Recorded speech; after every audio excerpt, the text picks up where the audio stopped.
नमस्कार। प्रादेशिक समाचार के साथ मैं ज्ञानेश्वर प्रसाद श्रीवास्तव। पहले मुख्य समाचार। कोरोना से हुई मौत के मामले में मुआवजे को लेकर सुप्रीम कोर्ट ने जारी किया आदेश। दावे के 30 दिनों के अंदर परिजनों को 50,000 रुपए मुआवजे की राशि दी जाए। केंद्र सरकार ने कहा है कि देश भर में बच्चों के कोविड टीकाकरण अभियान में गंभीर बीमारियों से ग्रस्त बच्चों को प्राथमिकता दी जाएगी। कोयला मजदूरों के बोनस को लेकर आज 2 बजे दिल्ली के स्कोप भवन में अहम बैठक होगी और 10 अक्टूबर को अंतर्राष्ट्रीय मानसिक स्वास्थ्य दिवस को लेकर राज्य में आज से 10 अक्टूबर तक मानसिक स्वास्थ्य सप्ताह का आयोजन किया गया है। और अब समाचार से पहले एक जरूरी संदेश। देश भर में 18 वर्ष से अधिक आयु के सभी लोगों के लिए सरकारी केंद्रों में निःशुल्क टीकाकरण अभियान चलाया जा रहा है।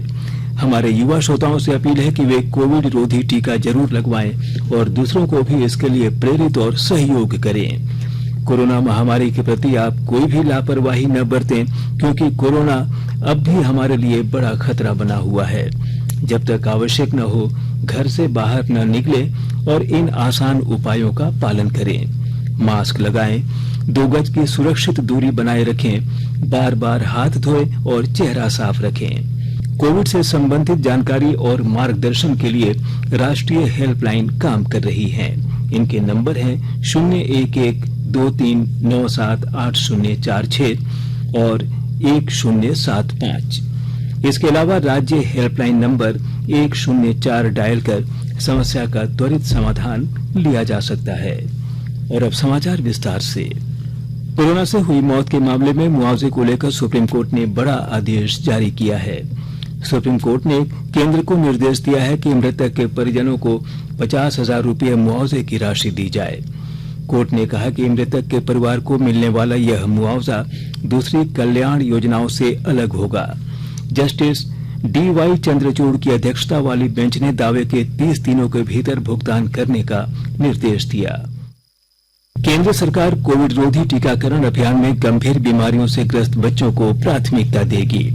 राष्ट्रीय टीकाकरण तकनीकी सलाहकार दल के अध्यक्ष डॉक्टर NK अरोड़ा ने यह जानकारी देते हुए कहा कि स्वस्थ बच्चों का टीकाकरण बाद में किया जाएगा। इसने ये डिसाइड किया है कि पहले सारे वयस्कों को टीका लगाया जा सके जिनसे उनको बचाया जा सके, और उसके बाद जो स्वस्थ बच्चे हैं उनको टीकाकरण किया जाएगा। तो ये उम्मीद है कि स्वस्थ बच्चों का टीकाकरण अगले साल की पहली तिमाही में हम लोग आरंभ कर सकेंगे। अब रहा कि जो इस समय हमारे पास बच्चों के लिए क्या कोई टीके उपलब्ध हैं कि नहीं। अभी हाल ही में कैडिला जाइडस की वैक्सीन, DNA वैक्सीन ज़ाइकोवी D आई है, जो 12 से 17 साल में सुरक्षित है और प्रभावी है। इस वैक्सीन को अभी फिलहाल केवल किशोर अवस्था के लोगों को, बच्चों को नहीं दिया जाएगा जो स्वस्थ हैं। केवल उन बच्चों को दिया जाएगा जिनमें कुछ सीरियस बीमारी है, हो सकती है, और जिसकी वजह से कोरोना का प्रभाव ऐसे बच्चों में अधिक होता है। ये लिस्ट बड़ी जल्दी तैयार कर दी जाएगी, शायद अगले हफ्ते तक इसको सार्वजनिक कर दिया जाएगा। भारत के औषधि में वयस्कों और 12 वर्ष से अधिक आयु के बच्चों को आपात स्थिति में जायडस कोडिला की DNA वैक्सीन दिए जाने को मंजूरी दी थी। राज्य में कल 21 जिलों में से एक भी नया कोविड संक्रमण का मामला नहीं मिला है।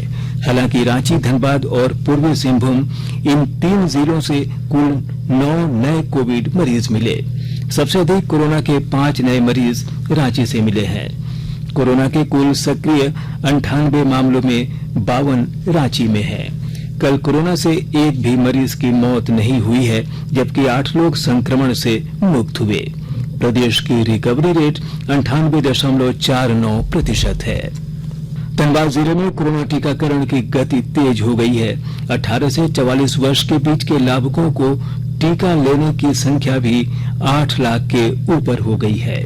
स्वास्थ्य विभाग के आंकड़ों के अनुसार 18 से 44 वर्ष के बीच के 8,02,724 लोगों ने अब तक कोरोना का टीका लगवाया है। वहीं 45 से 59 वर्ष के लोगों की संख्या 3,78,000 से अधिक, जबकि 60 वर्ष से ऊपर के लोगों की संख्या 2 लाख के पार है। Civil surgeon doctor Shyam Kishore Kant ने बताया कि युवाओं की संख्या टीकाकरण में सबसे ज्यादा है। केंद्र सरकार कोविड महामारी के दौरान लोगों की सुविधा के लिए बनाई गई राष्ट्रीय स्तर की हेल्पलाइन नंबर के बारे में लोगों को जागरूक कर रही है। सूचना प्रसारण मंत्रालय अपने विभिन्न विभागों के माध्यम से इन हेल्पलाइन के बारे में जागरूकता बढ़ा रहा है। विभिन्न हेल्पलाइन नंबर इस प्रकार हैं। कोविड संबंधी सवालों को जवाब देने के लिए स्वास्थ्य और परिवार कल्याण मंत्रालय की हेल्पलाइन है 1075। राज्य हेल्पलाइन नंबर है 104। महिला और बाल विकास मंत्रालय की चाइल्ड हेल्पलाइन है 1098। वरिष्ठ नागरिकों के लिए सामाजिक न्याय और अधिकारिता मंत्रालय की हेल्पलाइन है 14567। मनोवैज्ञानिक सहायता के लिए राष्ट्रीय मानसिक स्वास्थ्य और तंत्रिका विज्ञान संस्थान निमहांस का नंबर है 080461100007। आयुष कोविड परामर्श हेल्पलाइन नंबर है 14443 और MyGov WhatsApp help desk number है 9013151515। सुशासन के 20 साल श्रृंखला में आज बात करते हैं भारत की विदेश नीति के बारे में। भारत की विदेश नीति का मुख्य उद्देश्य राष्ट्रीय हितों की रक्षा करना रहा है और भारत ने इस नीति को अपना मार्गदर्शक सिद्धांत भी माना है। दुनिया जब कोविड महामारी से जूझ रही थी, तब प्रधानमंत्री नरेंद्र मोदी ने अपने इसी संकल्प के अनुरूप आगे बढ़कर निर्णायक नेतृत्व किया। भारत ने अपने देश की जरूरतों के बावजूद 123 साझेदारी देशों को दवाओं की आपूर्ति की और इस वर्ष जनवरी में भारत ने वैक्सीन मित्र पहल शुरू की। 2014 में प्रधानमंत्री बनने के बाद श्री मोदी ने स्वामी विवेकानंद के उस सपने को साकार करने का विश्वास दोहराया कि भारत एक बार फिर विश्व गुरु बनेगा। स्वामी विवेकानंद जी ने कहा था कि मैं मेरे आंख के सामने भारत मां का वो रूप देख रहा हूं, उस जगत जननी का रूप देख रहा हूं। फिर एक बार मेरी भारत माता विश्व गुरु के स्थान पर विराजमान होगी। वो विश्व का नेतृत्व करती होगी, वो विश्व की आशा आकांक्षाओं की पूर्ति का सामर्थ्य रखती होगी। मेरी स्वामी विवेकानंद जी की इस दीर्घ दृष्टा पर अपार श्रद्धा है और इसलिए मैं भी विश्वास से कहता हूं कि विवेकानंद जी कभी गलत नहीं हो सकते। आकाशवाणी के ताजा तरीन समाचारों के लिए आप हमारी वेबसाइट newsonair.com पर लॉग इन कर सकते हैं। ताजा समाचार Twitter handle @AIR news alerts और Facebook page All India Radio news पर भी उपलब्ध है। आप प्रादेशिक समाचार एकांश को Twitter handle @AIR news _Ranchi और फेसबुक, इंस्टाग्राम पेज तथा YouTube channel AIR news Ranchi पर भी हमारे बुलेटिन सुन सकते हैं। प्रादेशिक समाचार आप आकाशवाणी रांची से सुन रहे हैं और अब पेश है कोरोना से बचाव के कुछ संदेश। कोविड-19 से बचाव और सुरक्षित रहने के 3 उपाय। मास्क लगाएं, 2 गज दूरी है जरूरी, सुरक्षित दूरी रखें, हाथ और मुंह साफ रखें।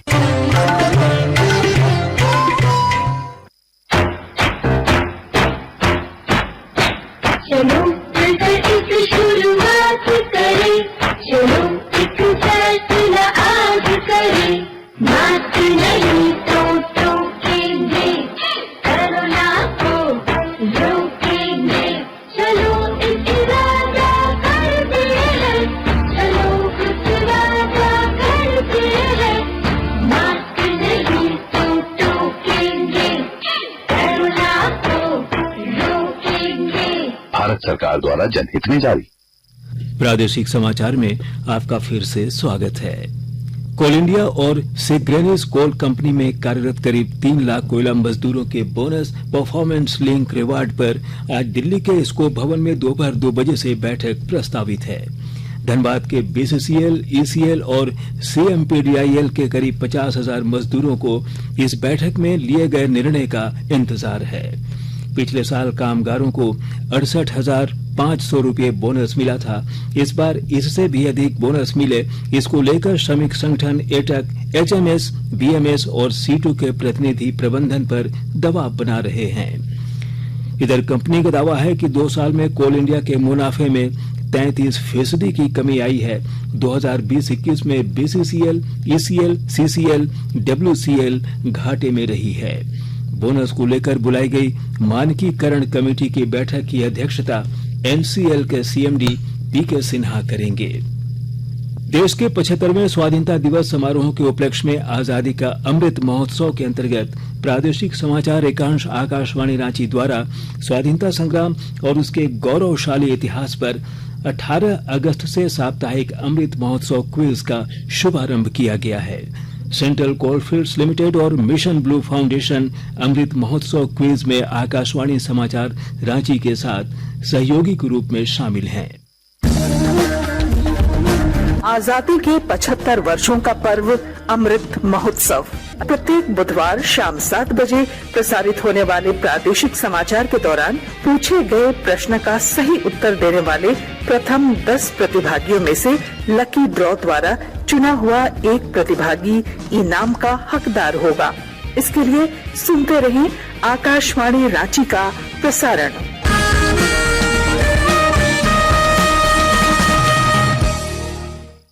10 अक्टूबर को अंतर्राष्ट्रीय मानसिक स्वास्थ्य दिवस है। इस अवसर पर स्वास्थ्य विभाग की ओर से आज से 10 अक्टूबर तक मानसिक स्वास्थ्य सप्ताह का आयोजन किया गया है। इसके अंतर्गत रांची के कांके स्थित केंद्रीय मनोचिकित्सा संस्थान CIP रिनपास और राष्ट्रीय स्वास्थ्य मिशन झारखंड NHM द्वारा तनाव प्रबंधन पर सेमिनार आयोजित किया गया है। वन्य जीवन संरक्षण के प्रति जागरूकता लाने के उद्देश्य से आज चाईबासा में वॉक फॉर वाइल्ड लाइफ का आयोजन किया गया। इस मौके पर चाईबासा वन प्रमंडल के तत्वावधान में जिला मुख्यालय में पैदल यात्रा निकाली गई। इसमें वन प्रमंडल के सभी पदाधिकारी और कर्मचारी शामिल हुए। चाईबासा वन प्रमंडल के DFO सत्यम कुमार ने बताया कि वन्य प्राणियों की संख्या बढ़ाने को लेकर स्थानीय वन समितियों को भी जागरूक किया जा रहा है। बोकारो पुलिस लाइन की बैरक में जिला पुलिस बल के जवान सुशील द्विवेदी की बीती रात अपने ही इंसास राइफल से गोली लगने से मौत हो गई। पुलिस अधीक्षक चंदन कुमार झा ने बताया कि जवान के अपने ही हथियार से गोली चली है। इसमें जवान की मौत हो गई है। उन्होंने बताया कि पुलिस वैज्ञानिक तरीके से भी मामले की जांच करेगी। SP ने बताया कि यह हादसा है या फिर कोई अन्य कारण, इस पर जांच की जा रही है। जानकारी के मुताबिक जवान धनबाद का रहने वाला था और वर्ष 2019 में STF से बोकारो जिला बल में तैनात हुआ था। घटनास्थल को पूरी तरह से सील कर दिया गया है। कोडरमा के जयनगर थाना क्षेत्र के घंगरी गांव में बीती रात मिट्टी का मकान ढह जाने से एक युवती की मौत हो गई है, जबकि इस घटना में परिवार के अन्य लोग घायल हो गए हैं। घायलों को इलाज के लिए अस्पताल में भर्ती करा दिया गया है। पिछले 3 दिनों से जिले में लगातार बारिश हो रही है, जिसके कारण अलग अलग इलाके में मिट्टी के मकान के गिरने की सूचना मिल रही है। IPL क्रिकेट में आज शाम 7:30 बजे दुबई में चेन्नई सुपर किंग्स का सामना दिल्ली कैपिटल्स से होगा। कल दुबई में कोलकाता नाइट राइडर्स ने सनराइजर्स हैदराबाद को 6 विकेट से हरा दिया। हैदराबाद ने पहले बल्लेबाजी करते हुए 8 विकेट पर 115 रन बनाए। जवाब में कोलकाता ने 19 ओवर और 4 गेंद में 4 विकेट के जीत के लक्ष्य को हासिल कर लिया। इससे पहले शारजाह में रॉयल चैलेंजर्स बेंगलोर ने पंजाब किंग्स को 6 रन से हराकर प्ले ऑफ में जगह बना ली है। और अब अंत में मुख्य समाचार एक बार फिर। कोरोना से हुई मौत के मामले में मुआवजे को लेकर सुप्रीम कोर्ट ने जारी किया आदेश। दावे के 30 दिनों के अंदर परिजनों को 50,000 रुपये मुआवजे की राशि दी जाए। केंद्र सरकार ने कहा है कि देश भर में बच्चों के कोविड टीकाकरण अभियान में गंभीर बीमारियों से ग्रस्त बच्चों को प्राथमिकता दी जाएगी। कोयला मजदूरों के बोनस को लेकर आज 2 बजे दिल्ली के स्कोप भवन में अहम बैठक होगी। और 10 अक्टूबर को अंतर्राष्ट्रीय मानसिक स्वास्थ्य दिवस को लेकर राज्य में आज से 10 अक्टूबर तक मानसिक स्वास्थ्य सप्ताह का आयोजन किया गया है। इसके साथ ही आकाशवाणी रांची से प्रादेशिक समाचार का ये बुलेटिन समाप्त हुआ। नमस्कार। घर में रहिए, सुरक्षित रहिए और सुनते रहिए आकाशवाणी।